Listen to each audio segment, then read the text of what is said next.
For the next decades, we have a strong task here in Europe with regard to climate change policies. What are we speaking about? We have to decarbonize several applications which are today driven by fossil fuels, so transport, heat and chemical processes. What are the alternatives? Today we have one option, it is direct electrification, cable and batteries. So in things like small cars, you can use batteries and you have a direct drive via this energy.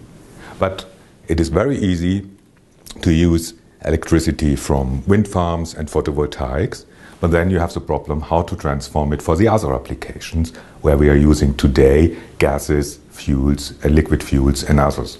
So the idea is now to do what we are calling power to X, which means use the power, produce hydrogen, and afterwards you can combine it with other things and other chemicals to electrical fuels, e-fuels and other options.